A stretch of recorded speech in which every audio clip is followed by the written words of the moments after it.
We want to say thank you for listening. So our sponsors have given some great deals in this episode. Check these out. This episode of the Real ResQ podcast is brought to you by Breeze Eastern, the world's only dedicated helicopter hoist and winch provider. Axness, because when lives are at stake and conditions are challenging, clear communication is of the utmost importance. And SR3 Rescue Concepts, because you don't know what you don't know. Breeze Eastern, they dedicate themselves to our helicopter rescue world. Since the very first helicopter rescue in November of 1945, Breeze Eastern has designed and manufactured superior rescue hoist solutions. While much of the technology and the unique mission requirements have changed over the past 75 years, their commitment to the rescuers, the operators, and those being rescued has not.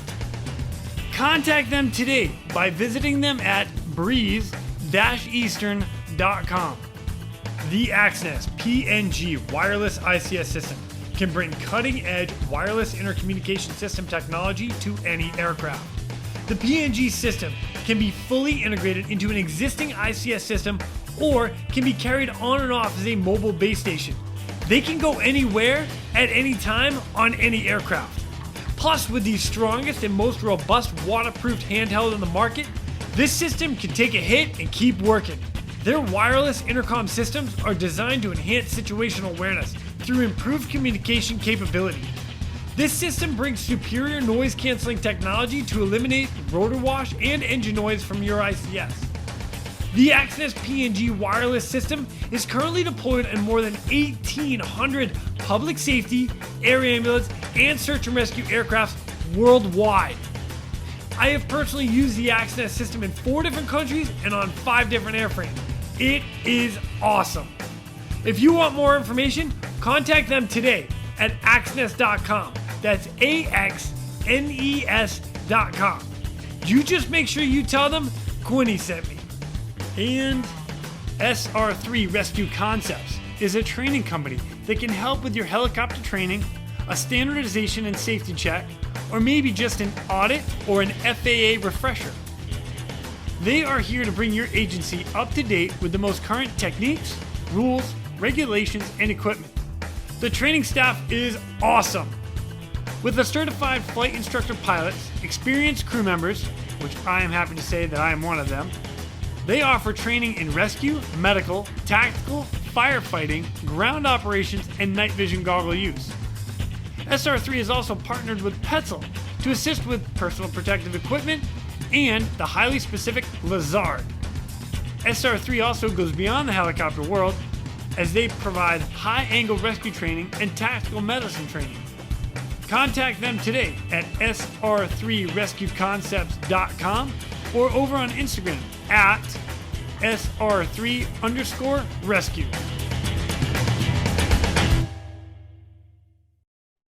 Coming up next, we've got another Navy rescue swimmer, and his short stint in the military did not disappoint. He's got some great rescues, and I'm totally pumped that he came on to share them with us. Now, he did mention he had a Coast Guard C-130 help fly cover over the top of one of his rescues. Well, he had mentioned it was from San Francisco. I said probably Sacramento. Well, I did some research, and here's what we found out.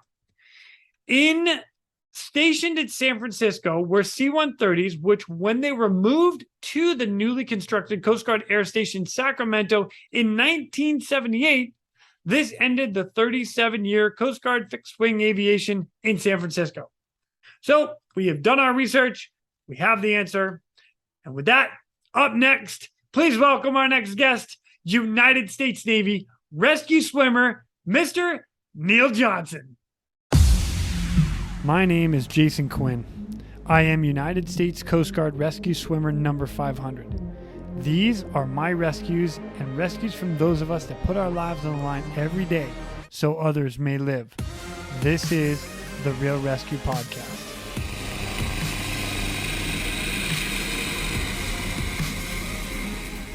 Don't get all serious on me now.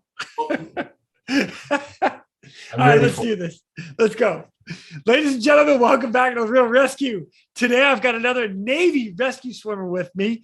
He did 3 years in the Navy, 2 of them which were just flying. And in that 2 years of flying, man, he's got some stories. So, Neil Johnson, rescue swimmer. What's up, dude? Hey man, nice to be here. This is fun. Just living life, Yeah, enjoying. Yeah, man. I've been out for what, 40 years, right? It's been a long 40. time. Have you really? You've been out Yeah, for 40 years? yeah, yeah. I joined in 1979, got out and I got out of active duty in 1982. You know So what? I was one. you're one, huh? I was one. Yeah, I barely won. So you got me by a couple of years. What can I say? All right, it's all right. Someone had to pave the way. Hey, I was a swimmer before the Coast Guard had swimmers. Yeah. So you were one of the guys that we needed to model after. Hey, Hey, yeah, well, hey. I remember a friend of mine and we went over to the Coast Guard hangar over in San Diego and we're checking out their bird. You guys had a cool, it's like a HH3 or something, Yeah.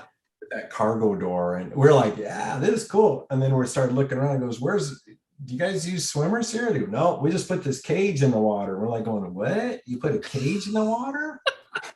How do people What is get in? wrong with you? All right. Okay. I So guess if it works, what if it doesn't oh, work? Yeah. yeah, that was the one. know. Drag it fast enough with the hole open on the top. Maybe you can just kind of scoop them in. Yeah. And then all of a sudden, poof, 1984 5 happens, and then we have swimmers. Amazing.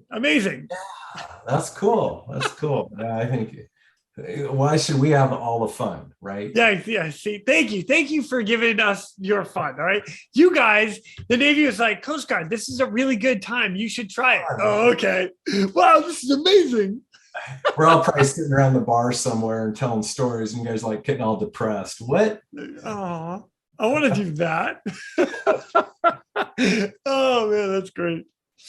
Well, Neil, if you don't mind, give us a little background, a little bit about you, kind of where you're from, how you get into the Navy, and what brought you to the rate AW, which is rescue swimmer. Okay. So grew up in Spokane, Washington.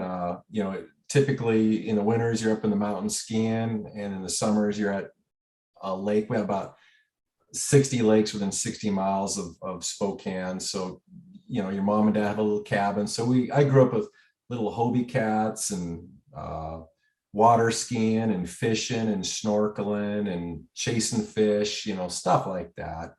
And I was lining up to get into college, and I was all accepted to go to Montana State, and I was going to major in like physical therapy. And I was in freestyle skiing at the time, back when it was not an official sport. It was kind of more of an amateur sport. And so I was into that, and I was going to continue my career.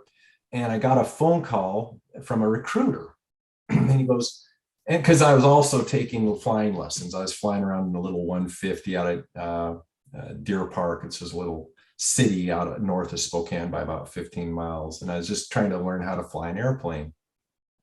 That's right. I've been there. I've been in Deer Park. So Deer Park. So this recruiter knew about all this because I had a friend that went into the Navy about a year prior, and apparently they asked you for referrals. So the friend gave the recruiter in Spokane my name and said he likes to fly. And so he calls me up and he says, hey, how'd you like to fly? I could guarantee a flight status. It's like, oh, okay. And I'm not too interested in going to college right now. I'm kind of over school. I'm not ADD, but I'm not like the best student in the world, right? And I'm not in that much. All my friends know. There's nothing wrong with that. We're cut from a different cloth, so it doesn't. It's all good. Yeah. Oh yeah. So I listened to him, and pretty soon I'm signed up, and I'm signed up for 4 years, and I'm going to be an AW, and I've got all summer off, and it's good. And then he calls me up right in the middle of summer and goes, hey, Neil, we got some good news and some bad news. I go, what's that? He goes, like, all right, well, your slot for your AW school got filled. And so the only slot that's available is what's called a 3x6. It means that you're going to be a reservist. I go like, oh, he goes, no, you'll be all right. I mean, you can always extend if you want. I'm like, oh, okay. And so in a way I was blessed, because having a short attention span, it kind of, it kept my career in the Navy, 3 years of active duty, pretty action packed. Right. So I still, enjoyed my summer off and did my thing and tried to keep from, getting caught doing anything, going to jail and stuff like that. And then Art. went in September 11th, I think, is when I entered boot camp, and then ended up going up to Memphis, Tennessee for AW training. And that's when I learned about being a rescue swimmer.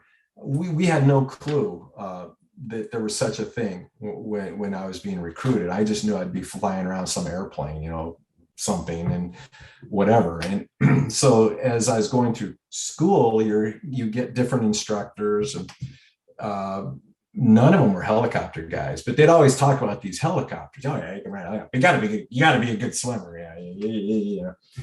They're kind of like, they're all P3 guys and S3 guys, which were all fixed wing. And so I really got the down a little, but it sounded like more fun. And like I say, it's kind of cool because you can kind of stop and get directions. You can kind of sit in the door and see things. And there's, riding around a helicopter to me just sounded like a lot of fun. Plus getting into action, the whole idea of this rescue sounded like kind of fun. But, they kept kind of like, but it's hard, you gotta be a good swimmer. It's like, oh, I freaking grew up in the water, so I think I can swim. I don't know.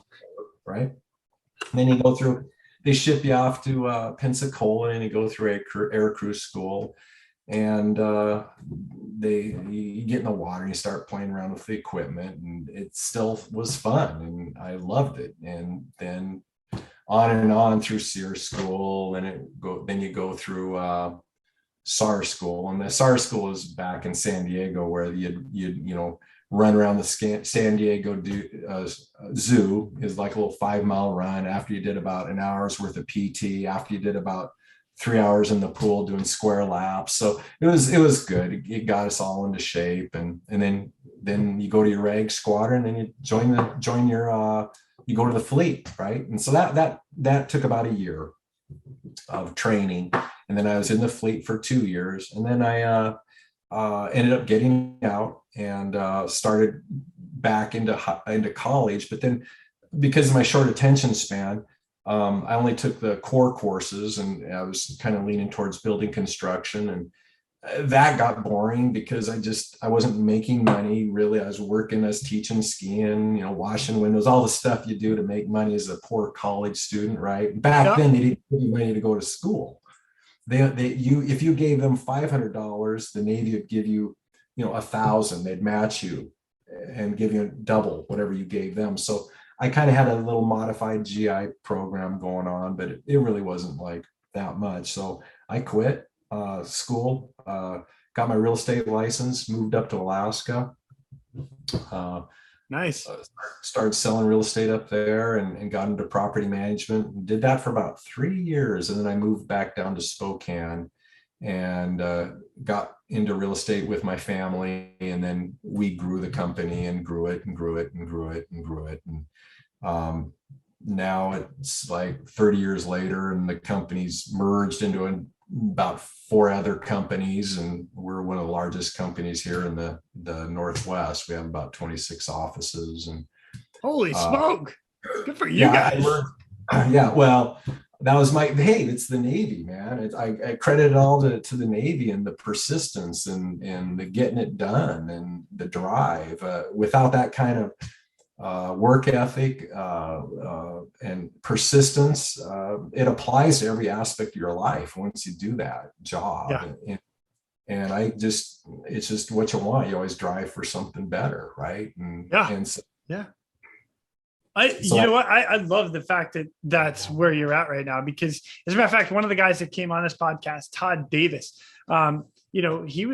he ended up going to college and got a doctoral and is now teaching school. And same thing, the whole drive, the whole mentality of where you begin and getting that win, getting through A school, or through swimmer school just sets such a precedence for the rest of your life. And yeah, people don't understand it that haven't gone through it or something similar. They don't get it. Yeah. Yeah. And, and to roll back, I'm in high school, I'm 150 pounds, 6'1", and, 160 soaking wet. dude, I mean, I'm telling you, you're getting picked on. I've been picked on all through middle school and high school, the skinny tall guy. And, and so, I'm right there with you, my friend. I'm right there with you. But you get into the Navy and everyone's treated equal and everyone has the same color of hair and the same cut of hair and the same uniform. And then you also find out, you know what, man, it's a confidence builder. And all they do is pump you up, and they turn you into a machine after a year of that, of getting beat down and built back up. You come back a whole different person. And like I say, it's exactly what I needed. It was probably the experience. And I tell everybody that, hey, if you don't know what you want to do, join the military. And there's some things you have to put up with, but essentially you can play with some of the coolest equipment in the world. Totally. And not have to pay for it. Right? You don't care what avgas costs, No. Ammo, what's that? You don't pay for it, Yeah. So it was good. That's kind of my story in a nutshell. Yeah. That's pretty awesome. Well, in your 3 years, like I said earlier, you did 2 years flying, but in your 2 years of flying, you did some stuff. Like you actually, you got called out on a couple missions that, and again, this is, what'd you say, 30 years ago? 40 years ago. So 40 years ago. 40 years ago, these 2 years of your life, these 4 rescues stand out still today. Like it, yeah. So I'm all in, my friend. All right. Bring us through it. So, you hear about rescues all the time, right? And so you're always, every time you throw your bag in the back of the helo when you're doing your pre-flight, you're always kind of thinking, what if? And we were heading out. I was in the fleet squadron, HSA. I was in about 3 months, I think, and we were going to go out. The squadron was getting ready to start ramping up to go out and start working with the carrier. We were probably 6 months away from starting to work with the carrier. So we're kind of rebuilding the squadron, all new guys and new crews, and kind of everyone's trying to sort through the pilots and figure out who they like to fly with. So in the meantime, we had exercises and we did anti-submarine warfare. So my flight that afternoon was to go out and work with a diesel electric submarine, and we were going to play cat and mouse with them and just chase them around the ocean for a while. So we were in deep water. We were probably 60 miles off the coast by the time we got out there, and it was late in the day. It was an afternoon hop, and we were going to come back before the sun went down. And I was a swimmer, and my crew chief was a chief. He's a P3 guy. And so we're out pinging, and we just got the transducer in the water. I swear, we just started to ping away on this sub, and boy, it was really cool, to actually be tracking a sub. And we monitor guard channel, right? And the guard channel is always turned up a little loud. And I kid you not, my hair is standing up on the back of my neck as I tell you the story, because you hear that Mayday, Mayday, Mayday, and the guy's like on compressed air, and he's yelling into a mask, and I mean, shit's getting real. This guy's yelling, and so I knew something was going to happen, but I didn't know what. I mean, you just kind of freeze and then kind of let the pilots tell you what to do, and we decided to pull the transducer out of the water and kind of get ready to fly. And then you kind of hear everyone talking, because they're talking to Imperial Beach, they're talking to other aircraft, trying to figure out who has the closest asset. So we started kind of heading the direction, and then we found out we were the closest asset. And we didn't really know how far away we were, or I didn't know how far away we were, but I know they're flying at over recommended airframe speed. I think we were doing about 140. and heading in the right direction. And there's apparently a commander, on-scene commander, that was circling the area, and they were talking, but all they were doing is directing us in. They didn't give us any information on what we were getting into, just that there was an ejection. And so it was a weird day, man. I mean, it's like blue sky, reflective water. It was calm, no swell, no white caps. Dude, it was like weird. It was so smooth. And those are beautiful days in the ocean too. Like when you're flying around and you're looking at that, you're like, hey, wow. Yeah, I mean, we're so far out, it's just blue on blue, right? I mean, but it's just it's unusual to have that type of conditions. But in the long run, I'm glad it was that kind of condition, because as we flew up to where we were supposed to, all we saw was on the surface of the water was just a little white and a little orange, just a chute. That's all we saw, was a chute. I had no idea what was there. We saw just a little chute on the surface, like an air bubble was underneath it. And as we flew up, I got out in the door, and we decided, and I didn't know what was going on because I didn't have my helmet on anymore. So I had no ICS, nothing. And I just remember Chief yelling at me that, we're going to drop me a little bit further away because we didn't want to take a chance of deflating the chute. Yeah. And so they 10 and 10 me, they put me in the water and fly off. And I'm about 10 knots, 10 feet. About 10 feet off the water and 10 knots, and plus or minus, right? They could have been 15 and 15, but I just hit the water and cleared. And once all the dust sort of settled, I kind of was looking around, and I started swimming over to where the chute was. And dude, I put my face in the water, and I saw something. When I was a kid, my biggest fear was swimming around, because I'd be looking for fish, swimming around under docks and stuff, looking for fish. My biggest fear was swimming into like a dead person, someone that had drowned, right? That's kind of my biggest fear of all the things. This would grow there, and lo and behold, I look and I see hanging underneath that parachute underwater is a pilot, and the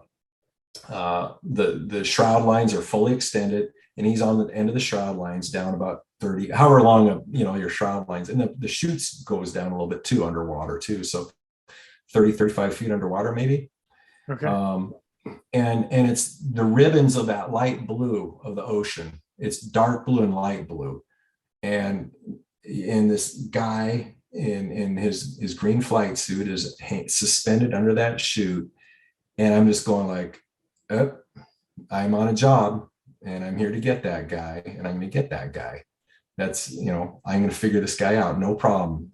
I'm going to just swim down to him, inflate him, and he'll come up to the surface, in and out. And so I swim up to him, look straight down, and take a big breath. And luckily, I didn't have all my wetsuit on. I only had on my top. And that back then is like that 4 or 5 mil rubber that they have. Yeah, and they're all custom made and all that. But I didn't have my Farmer John's on. I just had my jet fins, inflatable vest, and then the harness with a smoke and a knife. And I took a couple big breaths, man. And it's like after you jump out of a helicopter, you're psyched up, your adrenaline's pumped. And then you swim a little bit, not a very far swim, but I took a couple breaths, and I just went down, and my guy, oh shit, this guy's deep. And so I went down and down and down and down, and I I grabbed onto him, and the inflators weren't where the Navy inflators are. And I said Navy because, as I later found out, he was an Air Force guy. So and he also had a seat pan on him and the seat pan had not been deployed. So it was a full seat pan hanging from him, and I couldn't find his inflators because there's this green cloud around him, which I thought was his die marker at the time. If I would have known what it was, and I came to find out later it was blood, but if I had known it was blood, I probably would have freaked out because I was on leave like about a month or two prior, and I was watching some PBS special, and they just then were figuring out that they could put a drop of blood in this huge swimming pool, and these sharks could find this drop of blood. They have this really good sense of smell. And if I would have known that that was blood that I was swimming around in, I probably would have kind of freaked out a little bit, right? I mean, you know, it Yeah. would have kind of forget about, not forget, but just it would have distracted me a little bit. But, you know, bottom line is I didn't know it was blood, but it's this big cloud of orange or a yellow around. It was kind of a green actually. It was a green. And but I couldn't find his inflator. So I just grabbed onto his one of the risers. So I can only go down there for so long because I was starting to run out of air. So I grabbed onto his riser and literally took him to the surface with him so I could get some air. Because I didn't want to have to go all the way back down with him, right? Right. So Yeah. Going back down 30 feet. yeah, so I took him up with me and I got to the surface, got some air, and then I hung on to him and went back down with him looking for his inflators. And the Navy had like black beads and they're around your hips. And I'm like going on one hip and I'm checking the other hip, and there's gear that's in the way. I can't figure it out. And I'm thinking I'm just, you know, it's because the visibility is bad. I don't know, but I hold on to him and go back down with him. And I can't go down that long this time because I was gassed from dragging him up the first time. So I swim up by myself and then I dive back down again. And this time I was able to like figure out that decide this time I was going to go down and get a seat pan off. That way I could he'd lose 50 pounds, right? If I get a seat pan. The seat pan wasn't I thought it was in the Navy, they're cock fittings where you lift up you lift up on the over top or over a flap, and you put your fingers underneath, and then you flip another flap, another lever. There are mini cocks. The fact that you still know this 40 years later is pretty freaking good. Well, I'm like trying to get my fingers underneath this thing, and turned out I finally had to get my face down. I mean, literally, I had to get my mask within 6 inches because I couldn't figure out why I couldn't get my fingers underneath the cock fittings. Turned out it's like a seatbelt. It says push, like your freaking seatbelt on a car. So I pushed one side and the damn thing released, and I pushed the other side and the other side released. I'm like, oh, good. Now the guy's, you know, we just lost 50 pounds. So I take him up again. And I still can't find his inflators, and I'm starting to get tired now. This has been 3 times I've gone up and down with this guy. And I look over and there's Chief Kimball. They're in a hover about 100 feet from me, and I see him kind of waving around. We didn't have ICS. We didn't have any kind of communications, right? Back then, it's all hand signals. And I see him making a signal like he's kind of waving around the horse collar and the hook, and he's kind of like making a hooky look, making a kind of a hooky sign with his fingers onto his elbow or onto his arm or something. So I figured, well, I think he's saying he wants me to hook this to the chute. I'm thinking that's freaking risky, but we'll do it. I'll go for it. So the guy's hanging down back, you know, at his 30-foot level underwater. They come over and they beat the hell out of that chute with their rotor wash, but they have a horse collar on the end of the hook. And I just hook onto one of the shrouds I can grab onto that's the closest. Maybe it's wrapped over the top of the chute or something. I hook onto a shroud, and they take that helo and they back off away from me at an angle that kind of trolls him back out of the water. So I kind of hold on to the lines until that chute actually came out of the water. And at that point, he is closer to the surface. But when that chute came out of the water, I mean, that was wild. That thing was going around in a circle like how we just, like, you know how you've seen a kite, those controllable kites where you pull on one side and they just go in a circle really fast. Yeah, it's like that, like 100-mile-an-hour wind whipping a kite. And man, it was violent. It was insane how crazy that was. But the bright side is they brought the body up, and I could finally see these bright orange tabs that are right around the breast. And the last place I was looking was the breast. I was getting my face down in this guy's hips each time. It's like, well, that's stupid. I would have, super easy to see that. Now he's in close to the surface, right? And he's away from that cloud. And yeah, perfectly inflated, hit one, inflated, and also, man, life was good then. I mean, in my eyes, it was good. My mission was going to be solved. And so basically cut him out of all the chutes, because we're all tangled up by now in shrouds, and it's a mess. And so I cut him loose, dropped everything away, got him open, and then we got him out and hoisted him up, and we got out of there. So the universe is, already there's two things that have happened to me. The one is not knowing that there was blood in the water, thinking it was dye, and also overcoming that little fear of working with somebody that's not alive underwater. But we're flying back in the helo, and I'm back in the cargo area, and Quinny is coolest thing I've ever seen. Is the most ironic, I should say. I think irony. The moon was actually coming up over the Mexico, the Baja Peninsula. The moon is coming up over the desert, and it was this full moon, and it was this purple sky. And I knew this had happened. It's all good, man. It's all good. And the sun's setting on one side, and he's laying there, on the floor, and still believe, it's basically water and blood and everything.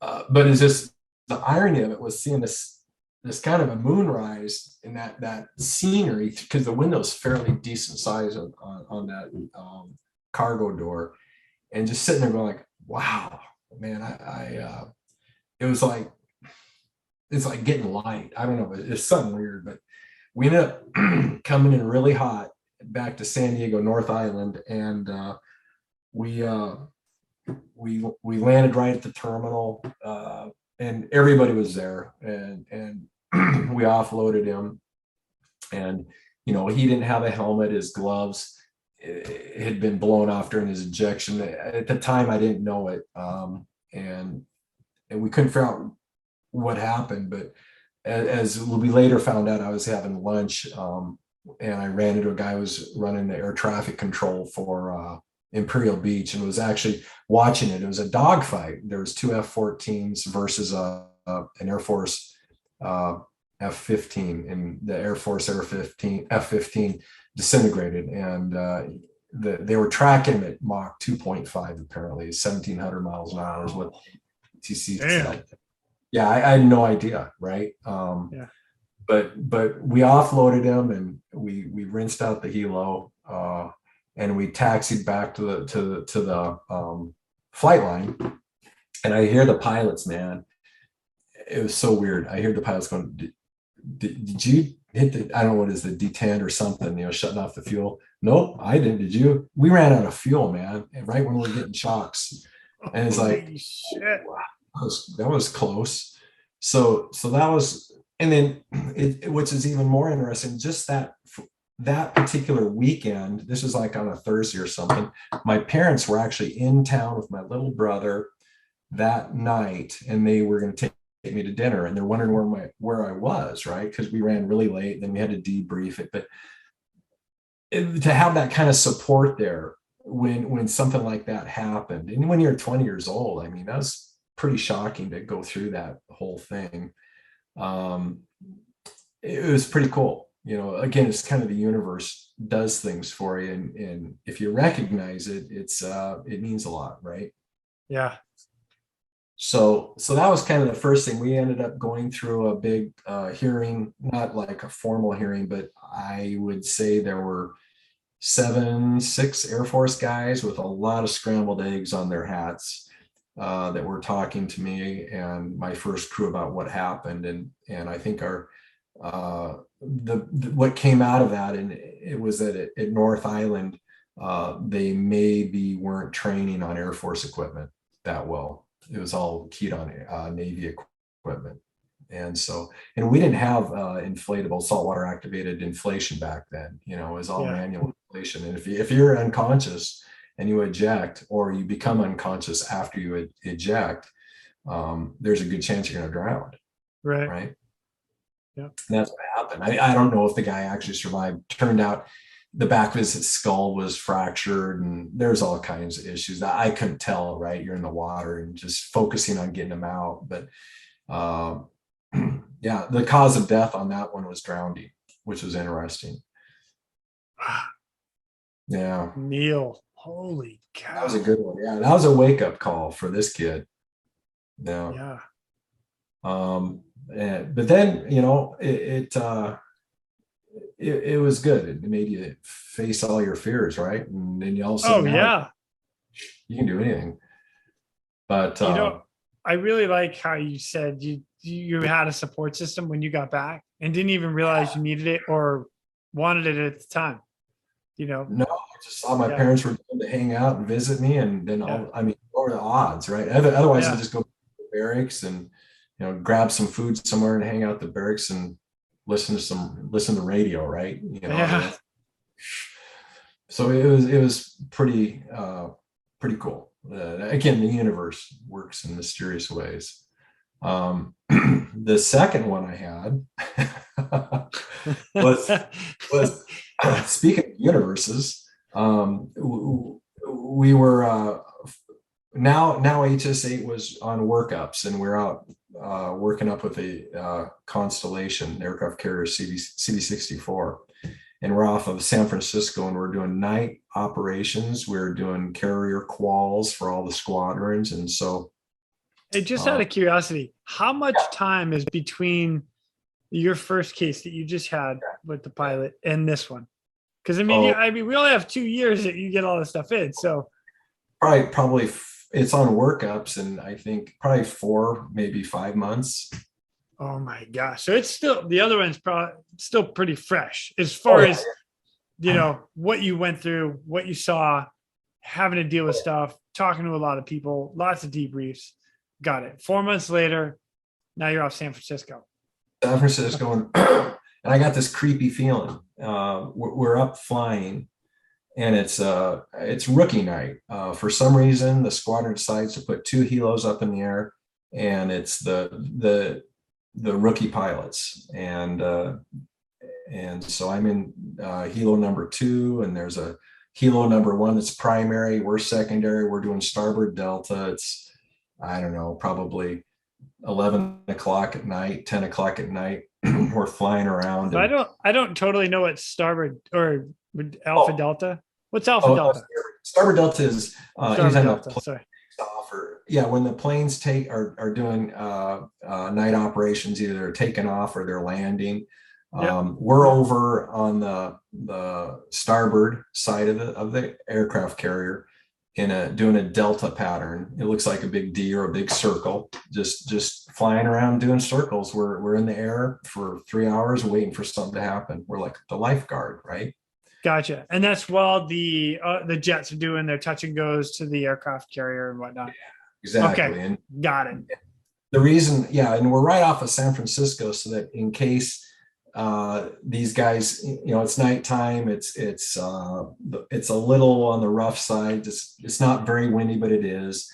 And in case guys can't, you know, trap, then they can bingo back at San Francisco. So that was the point, is that they have a place to go. So we're out there flying around 2 helos. We're kind of in a loose formation. We're behind number 1. And I hear my pilots just yell, you know, holy shit. And I think there's some other words that were said, because the helo in front of us lost the coupler for their turbine shaft to the transmission. And with that shaft swirling around the back of the engine compartment, or the forward of the transmission, it clipped some hydraulic lines, which led to them losing some control of their aircraft, and also starting a fire, because the hydraulic fluid all caught on fire and turned into. That's not good. Yeah, it didn't explode, but it was a big fireball, from what I heard. I was in the back, and it was weird because I was in the back. Usually I'm laying on the troop seat, you know, and I'm for some reason back there. Just ever since we launched, I knew something was gonna happen, and it was the weirdest thing. And I think I think a lot of guys that do this, you get this like sixth or seventh sense. You get this feeling that you have to listen to, man, right? And I had it, and I'm like rearranging my flippers. Even though I'm not suited up, I'm just keeping an eye where my bag is. I kind of go through my stuff. I make sure it's all there. I'm just constantly going through everything. Check, check, check, check, check, check. Because I know something's going to happen. It's the weirdest. I can't even describe it. It's just weird. And sure as hell, you know, I hear the pilot's excitement. They tell the other helo they're on fire, and they probably knew it because all their gauges probably went to zero. And man, they just went down, boom. And we did it. We flew kind of over them as they went down. And when we turned around, there was nothing to see. They were gone. It was black. It was night, dark, and no signs of anything, no lights, no fires, nothing. And so we did a circle, we came back and we flicked our lights on, and underneath us, eventually there's the hull of the helo upside down, and, you know, 4 little helmets with reflective little, you know, reflective helmets so we could see them. And we flew by them, and we didn't kick a smoke out. We put a 1-hour smoke in the water quite a ways from them, so we wouldn't, if they had leaking fluid or something, we wouldn't torch all our guys. So we put a smoke in the water, you know, about maybe 200 yards out, which might have been what caused us a problem, because what happened was I had to suit up again, and like the other rescue, all I had time to do was put on my top, which was good in that particular situation, because when you're diving 30 feet underwater or whatever it is, to have, you know, your Farmer John's on and a top, I probably couldn't have done it, you know, without having some weight belt on. Right. Where in this case, the air temperature was probably 60 degrees or 50, something like that. It was cold, as windy, and as the ocean off of San Francisco, which isn't the warmest in the world, right? No, that's cold. Cold. Yeah. So nothing like being hung under a helo with just a top on and, you know, booties. And so then the policy was never to become unhooked, right? You do not disconnect at night. We had 4 guys in the water, and for some reason the pilots decided not to turn on all their lights, and so that was kind of a problem because they couldn't really get oriented very well. The first crew, the hoist operator, is also flying the helicopter. I don't know, in the Coast Guard, do you guys have can you do lateral? Can you take control of the helicopter from the back? Yeah. Yeah, you can. There are a couple of aircrafts that you can do that with. I'm not personally a big fan of it. I don't think it moves fast enough for what you need. Like the pilot has to give control to the hoist operator or the crewman, the crew chief, whatever you want to call them.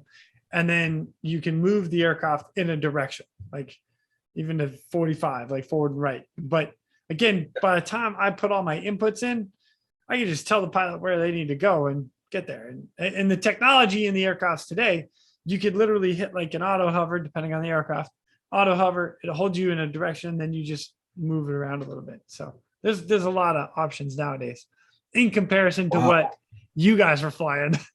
We had the guy had a joystick and the toggle for the hoist and the ICS all in one hand, and the other hand's on the wire, right? Yeah. And he's trying to get me on top, and he's looking out the cargo door. He's trying to get me on top, and all we're doing is crisscrossing. I'm always 2 feet away, 5 feet away. He's dragging me like I'm a fish. Actually, the guys that were in the water kind of laughed, not really right then, but when we eventually got them, that they thought I looked like Peter Pan, because I'd be flying across the sky near them. So what happened is we spent about 45 minutes, and literally I'd go into the waves. It was about 6 to 8 foot waves, and I'd hit a wave, then I'd come out, then I'd hit a wave, then I'd come out.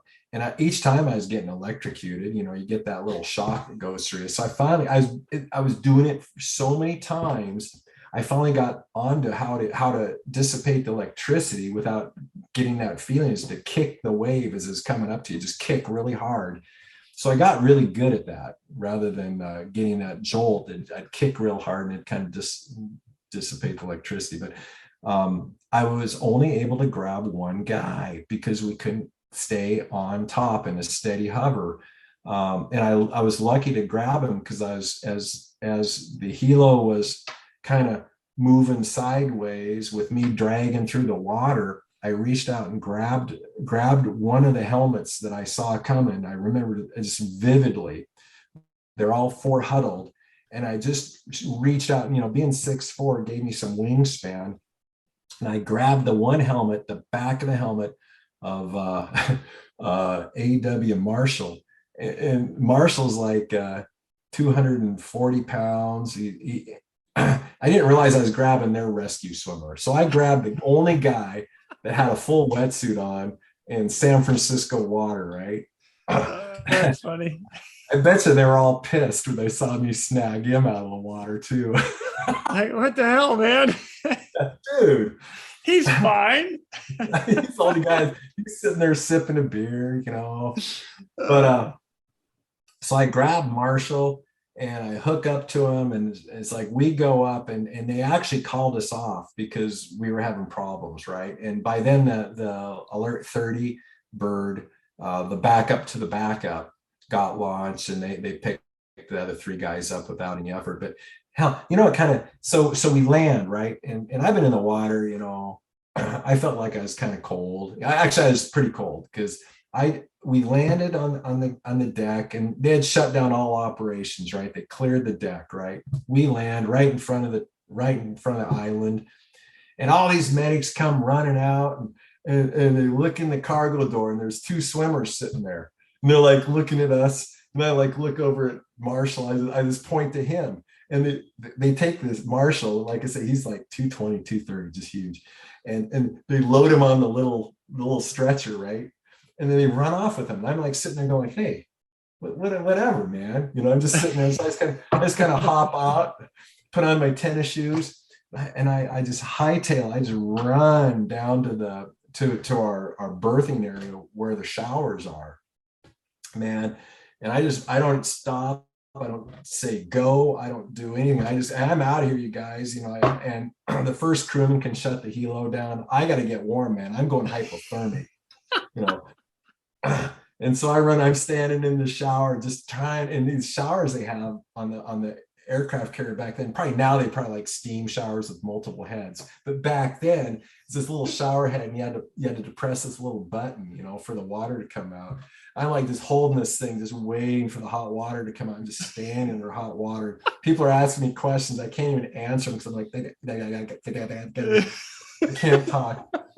And then I find out all the guys that were in the water, they get a little thing of bourbon or something, whiskey. Did you know that? Oh yeah, yeah. What's up with that? I didn't get one. I was like, man, I'm kind of thirsty too. Hey, you know, I go down to the sick bay, like, hey, can I have my shot or whatever? Literally, I went down there, like, no, I'm sorry. I mean, fuck, come on, man. What do you mean? They got one. Yeah, they got one. No, man. They survived the helicopter crash. Yeah, well, I'm pulling them out of the water. I deserve one too. Damn it. I got ripped off on that one. Oh, that's funny. Yeah, so that was an experience. So yeah, that kind of is like, okay, well, that was when you have that gut feeling, you really got to listen to it, you know. Yeah, it's telling you something. So those are my 2 big ones as the swimmer. Then after that, it was pretty quiet. Usually then from then on, I earned my wings, and I became a first crewman, and then was basically the hoist driver, or the hoister, and the first crewman from then on. Nice. That's awesome. Yeah. Let me back up for 1 second because you were asking, we got talking about like being able to drive the helo as a hoist operator. I'm not opposed to it for people that do it. One of my catches with that in particular is having a hard time with doing basically two things at once. So you're trying to use your thumb to move the helicopter, because you've taken over control of the helicopter, sort of. Yeah. Mm-hmm. And then hoisting. Now I hoist at the same time the pilots are moving. So I'm not opposed to it. I don't personally use it because I don't personally like it. I like asking the pilot to go to the direction that they need to go. Like they're driving, give them the driver's seat. This is where I need you to move the helicopter. And then you can manipulate the cable at the same time. I can't do that if I'm trying to move the helicopter and then the cable because you just can't. Well, as I don't know if you know this, Quinny, but as AWs, we're pretty skilled people, and yes, you are. We're able to. What we do, the trick is you take your pinky and you put it on the joystick, and then you take the pickle switch and you have your thumb, and on the pickle switch on the top is the up or down, and on the side is the ICS. And so you have to do three. Yeah, you're actually doing three things with that one hand, and it's a left hand. It's not the right hand. So correct. Yeah, you got it. It's a skill set, my friend. Okay. You know what? I'll give it to you guys. I'll give it to you. I am going to give it to the pilots and say, this is where I need you to go. Even the HC guys, the cargo guys, they were able to figure it out, right? So it's no bad. Oh yeah. So that like I don't need a trigger to talk because that's why I set my Vox just right. We couldn't do it. The H3, if you're looking out the door, you're getting so much rotor noise and so much turbine noise. The Vox, it's impossible. You can't set the Vox to what you're. I know what you're saying. I remember one time I was doing a flight and we were at nighttime and we're doing touch and goes, and we're on like the 100th touch and go, right? Auto rotations to a touch and go. And I forgot I had my mic on a Vox setup. And I'm like in the back, kind of half sleeping, or I don't know. I got my head down on a work board, and I remember just saying a bad word because we had done so many hard hits on these auto rotates at night. I think I said the F word, and I forgot that I had my Vox on, and the pilots, what was that? What was that? Nothing, sir. I think so Vox gets in trouble. Fudge. Yeah, right. But I didn't say fudge. It's like fudge. I said the mother of them all.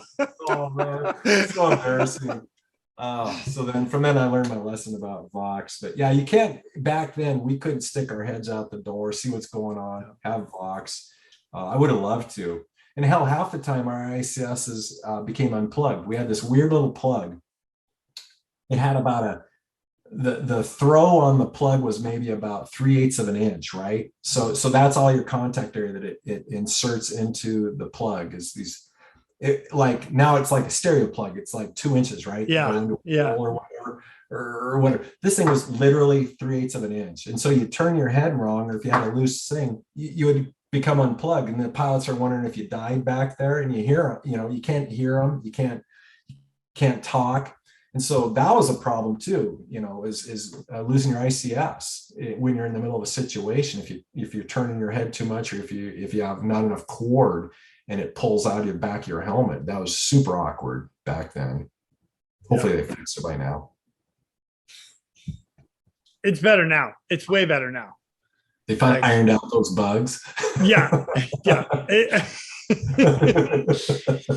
If you could do it today, I no problem. Everything, technology has just gotten better. That's all. I mean, 40 years. Yeah. Hey, that's what. Like I said, we got auto hover. Boom. Click that. You'd think they'd throw a couple bucks at us, right? Back then. You would think. It's like no. Here's a knife and here's a smoke. Go get him, kid. And they hit you on the back of the head. Go get him. Oh man, that's so funny. I love it. Yeah, All right. it's pretty cool. Well, I'll tell you what, as a hoist operator, you had kind of two of them. One of them, Oh, yeah. yeah. Kind of, So yeah. kind of. One for sure, half of the yeah. other one. All right, go ahead. What do you got? Yeah. So a hurricane is coming into the Philippines. We're in Subic Bay, and they decided we got to pull the carrier out. And so we have all the helos in on the hard, and we usually ferry the helos out, and we load on some guys. It's probably the guys that have the, won some lottery or something, but our mechanic guys or whoever get to ride out with us. So I have my swimmer, a crew of three guests on board that are squadron mates, and we're flying all the helos out, and we find out there's a guy in the water. Some guy jumped off the boat. Well, this is not the first time I've heard this with the Navy.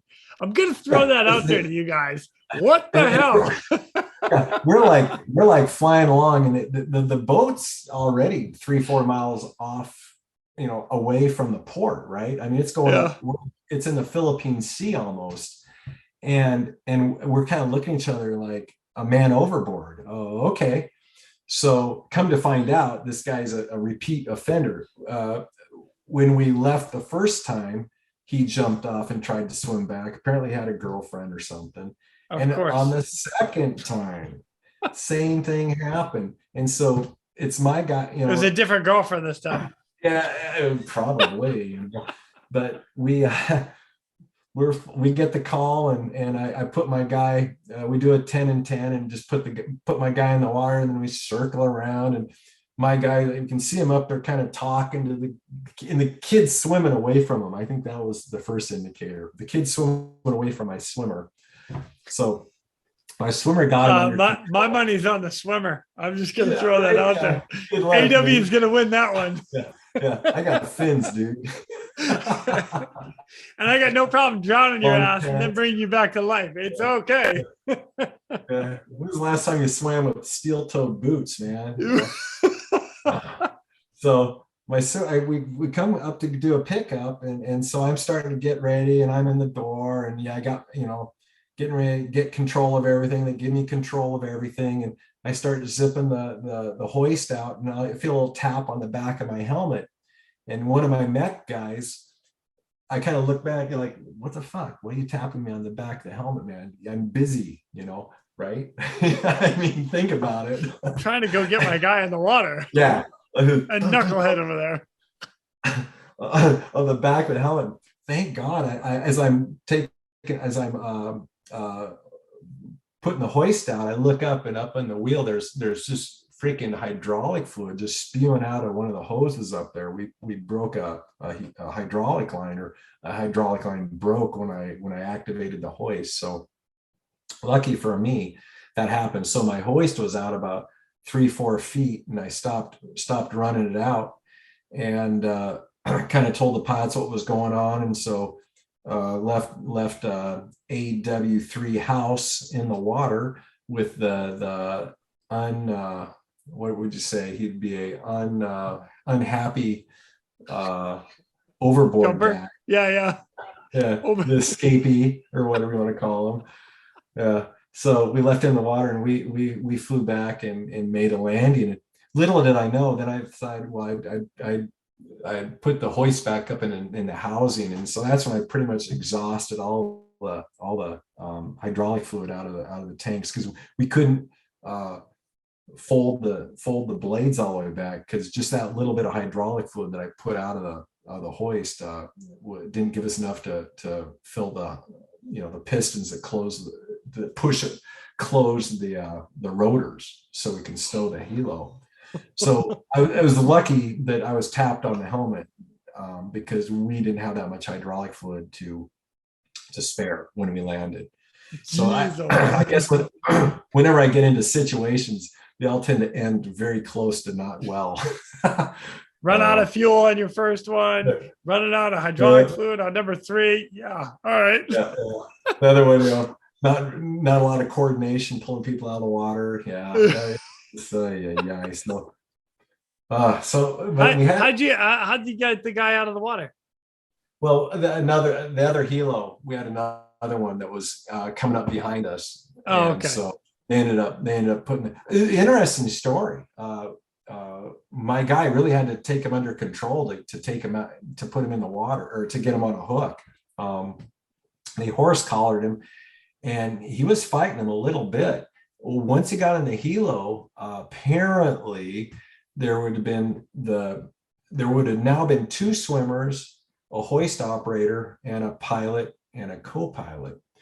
And one of the pilots is ex Golden Gloves boxer. The reason I point this out is because this survivor, I guess we'd like to call him, put up a little bit really of nice fight of once you. he got, yeah, once he got back in the back of the helo. He put up a little bit of a fight, enough to where our one pilot unstrapped and went back there and decked him. And can you believe Oh that? yes. You know what? Go Shouldn't have gotten Navy. out of line. Dude, you don't step out of line on a helo, man. You don't mess with HS8. That was our little thing after that, man. Our pilots will come back and kick your ass if the swimmer can't. Wow. Yeah. You know what? I could You ever totally hear that happen? conversation in the car, like up to the car. You know, this guy, he's fighting with us, sir. I don't know what, he's not listening to us. Yeah. Roger that. Boom. Yeah. Yeah. Boy, you just got knocked up out. Commander Taylor took charge, or Lieutenant Commander Taylor. Yeah, he went back, and I think that's who it was. Just everybody standing over him, man. Yeah. Dumbass. Wow. Can you believe that? So that was pretty interesting. So that was almost rescue, and then we had I think the last one I had, we had done our Westpac. And back then, Westpacs were about 9 months, and you would go on station in the Indian Ocean, and all we'd do is fly operations and pick on. I think at that time we were picking on Iran, so we pick on Iran and avoid Russians. That was our whole thing. And then we'd do that we'd go out for 45 days at sea, and then we'd sail down to, I think we went to Africa once, went to Mombasa, and then we'd go back on station for 45 days again. And then we sailed down to Australia, which was amazing, Perth. And then we sailed around again, offloaded our some of our weapons. And then we started our way back to United States. But that took about 9 months to do that whole thing. And so when we got back, we were still doing some operations, and we had picked up a distress signal on the high frequency, and it was a boat that sounded like it was sinking. And again, we were the only asset out there that was close enough. But what was interesting is the Coast Guard launched a C-130 Herky out of San Francisco, and actually Sacramento. Was it Sacramento? Yep. You know what? Maybe they did have them in San Francisco at the time, but I don't think so. I think they've always been out of Sacramento. You know what? Oh. For everybody out there, don't quote me on that. We'll look it up. I just knew it was a long trip. They came from a long ways up from where we were, because we were already probably out around San Diego or south of San Diego. So, that's a couple 100 miles, right? Yep. So they flew down and they found these guys, and we could kind of hear them on our high frequency, but we couldn't really get a good bearing on them. And so it was pretty big sea. We were on the angle deck waiting to take off. We're kind of in an alert 5, and they had that carrier rocking and rolling because we were catching spray from the bow that was hitting us on the windshield. And we're 72, the flight deck's about 72 feet off the water. Yeah. And then Kilo's another 12 feet or so, right where the windshield is, or 10 feet. And we were catching spray from that bow, spray. Jeez, it was some good waves, and there's some good wind. And that's why the sailboat was in trouble. They were sinking. And so we launched 2 helos out, and by the time we found them, because we had to do a little bit of the Herky bird found them, but we still had to do a little bit of a square because they kind of left the site. They were running out of fuel or something was going on because they spent a lot of time looking for these guys. So by the time we got there and had visual, we had used a lot of fuel, and the number one bird had used a lot of fuel. So what they did is we flew and they hovered, and they put their swimmer in the water, and the swimmer got the three survivors off the boat into a life raft. And then the swimmer was basically abandoned by the number one bird because they needed to get back. I don't know what was going on, but they were run out of fuel. So they left. So that left me with my swimmer and three people in the water, well, four people in the water. So it was kind of cool because it's rare to get pictures of a rescue that far offshore. Rarely there's no one else out there. And I'm back in '80. I was like one of the few people that had a camera, and so I got some cool pictures of the operation until I had to go to work, right? Because we were in orbit around them. But it was pretty cool. So we I just put the hook down and would bring them up one at a time, and we got three people. And then we took them back to the carrier, and it's just like that show, Final Countdown, right? Where the civilians get pulled out of the water off of Hawaii, and they're all like awestruck by the superior air power of the United States Navy, and then they get to land on an aircraft carrier, and they're treated like, heroes, and they put the red carpet out for them and give them uniforms. The whole thing is pretty cool. They had a good experience, probably they'll never forget, right? That's awesome. It's pretty funny. But we were actually, back then, you guys probably have this all the time, we would rarely get to hear music through our ICS system, right? And so now you can if you plug in. Depends on the aircraft and the setup, but yeah. Well, we used the ADF as a directional finder, right, for AM radio. So we tune into a station. So we just happen to be tuned into the reason I'm saying this is, so I tune in the station to some, a rock station back then, right? And we're listening to the AM radio essentially, and all my guys, I've got the two swimmers, and one's in borrowed headgear, and the other one's got a helmet on.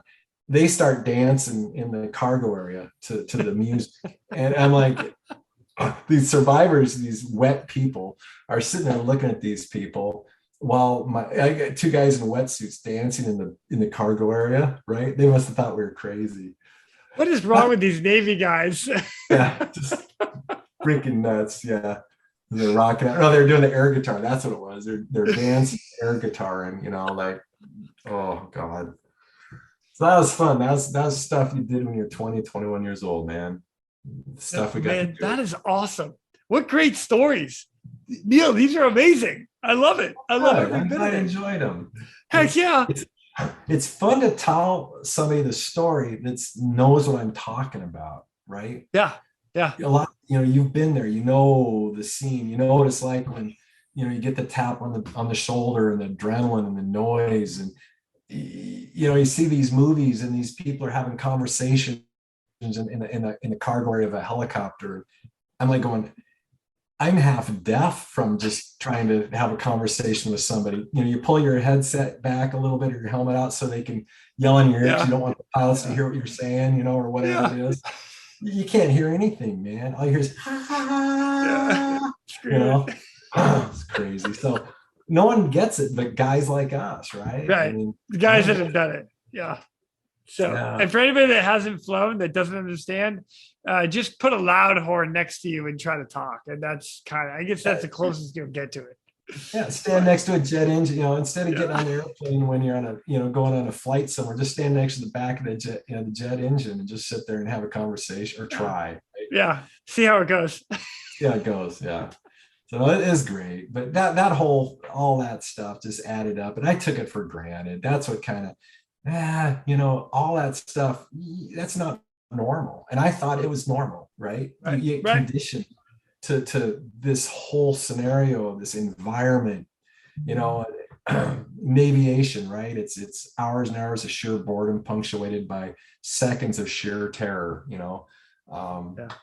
that conditions you, it makes, I think a lot of guys I know that do this, they all like adrenaline. They Yeah. you gotta have it, and it's Bunch when of it gets, adrenaline junkies.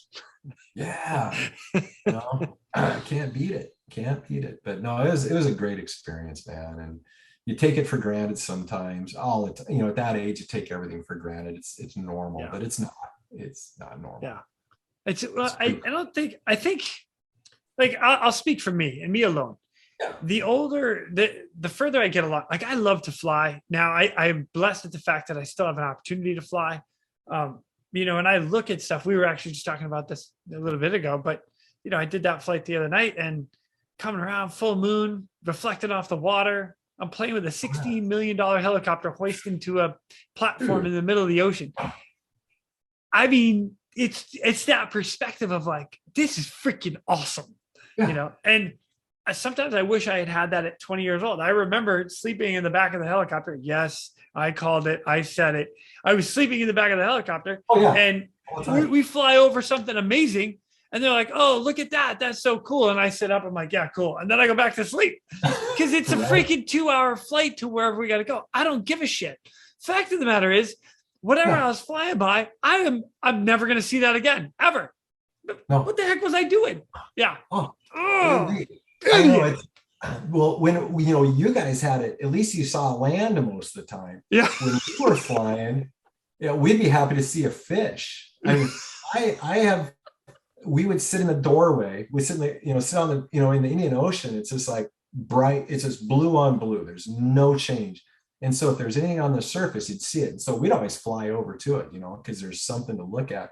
You'd see these sunfish that they lay on their sides. They call them sunfish. They're the size, I swear, of a swimming pool. I mean, they're huge. I saw a blue whale that was belly up. It was dead, and there's these two hammerhead sharks chewing on it. And those things, the sharks were almost as big as the helicopter. I mean, it was eerie how big the fish get out there, but you never see them unless they're super big. Right. But because we're always over water, you really would be able to kind of, sleep in the back a little bit, right? But when we would be in the Philippines or something like that, we'd take those helos and we'd fly along the Corregidor Trail, where they marched all the guys up to whatever the Air Force base is up there. But we flew that trail, flew over Corregidor, and it was pretty cool. We got to do things that a lot of civilians never will ever get to experience. Yeah. Heck, And even military guys that might never get to see what we see. Oh yeah, Like yeah, it's crazy. yeah. And I shouldn't say sleeping. I should say resting my eyes. I was waiting for the call, being Check, prepared, checking your eyelids for holes. ready to execute. Be prepared to execute. Check. Right. Yeah.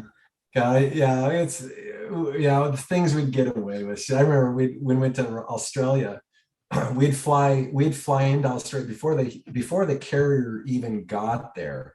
We would fly in a crew of guys, and because we were air crew, we'd be on that helo. We'd land at one of their soccer fields at one of their bases. Yep. And then we'd all jump into cabs, and then we'd go to the hotels that were on the beach, and we'd lock up all the rooms on the beach before the rest of the guys were even in Liberty boats heading into land. We'd be half a day ahead of these guys, locking in hotels, and that was awesome. Yeah, but not without prep falls. And you're always nervous, right? Something's going to break or something's going to happen, but it's just part of the game. It was pretty cool. Yeah. Yeah. Pretty cool stuff. I don't know. Neil, this has been awesome. I'm so glad you came on to tell these stories. One thing before I let you go, if you had advice to pass on to everybody, in your short time, even now, like what would you tell everybody? Oh man, I tell you what, I would tell the guys that are in right now that are serving, if you don't know how good you have it, is what I'll tell you. You don't have to worry about the cost of pretty much anything like what we have to worry about, medical insurance.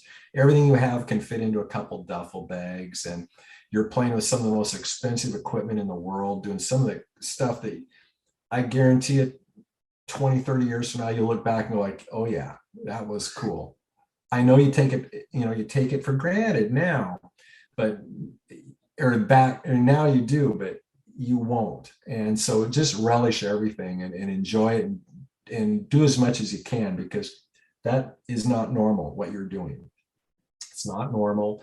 You're in an amazing spot with amazing people, with amazing equipment. Enjoy it. That training that I was given it taught me to be persistent, honest with yourself. You have to admit your mistakes, and you have to know when you make mistakes, because there's a lot of people that are on the line if you make a mistake. The quicker you admit your problem, the quicker you can solve it, right? Whether you're in business or in the air, that's just what you got to do. I mean, the time I retracted a mad piece of equipment, I think it was a $70,000 thing I broke on the helicopter. I had to, fess up very quickly that I made a mistake, and then we were able to fix it. But things happen, right? Honesty, persistence, and you can do whatever you want. After what you've been through and what you've trained to do, you've done a lot, and you can continue that. All you have to do is look and make a goal, and you can hit it. It might take you 10 years. I was able to take a sailboat for a year in the mid 90s and just do my dream and sail from one island to another in the Caribbean. Because that was just another goal I wanted to do. And if I wouldn't have had the military type of mindset, I don't know if I would have accomplished it or not. But it's just, these things are very important in building part of your character. And I thank the Navy as much. It's a great alumni to be part of. That'd be my words of wisdom. That's great, man. I love it. Good stuff, man. It's good stuff. Yeah. I love it. Neil, thank you so much for coming on and just sharing these stories. It's been an absolute pleasure to meet you and talk to you and just hear this stuff. It's awesome. Thank you. Thank you. Yeah. The next time I get to Coeur d'Alene, we're going to hit the lake. Boom. I got a big boat for you. Let's do it. Oh, man. I am in. Yes. I need to do like a big road trip around this entire country. See all your bros, man. Got to see all your bros. I'm going to go see everybody. It's going to be amazing. Wouldn't that be fun? It will be a good time. Yeah. You know what? Maybe we'll do a big convoy. No, gas is too expensive right now. Never mind. Awesome. Thanks, Neil. You bet. All right. I'll talk to you later. And with that, ladies and gentlemen, we are out of here. Go. Thank you for tuning in. We hope you enjoyed this episode of the Real ResQ podcast. Please take a minute to like, subscribe, and hit that share button. I'm pulling chocks and taking off. But before I go, if anyone out there has a rescue story they would be willing to share, I would be humbled and honored to have you on as a guest. Or if you have any questions about rescue or anything else we talk about here, send an email to jason@therealresq.com. That's Jason at TheRealResQ.com. You can also check us out on our web pages, therealresq.com, our Facebook page, and our Instagram page @TheRealResQ. Again, a special thank you to all of you staying on the watch today. Always remember, when that SAR alarm goes off, those in distress are praying for a miracle. They are going to get you. Until next time, fly safe and swim hard.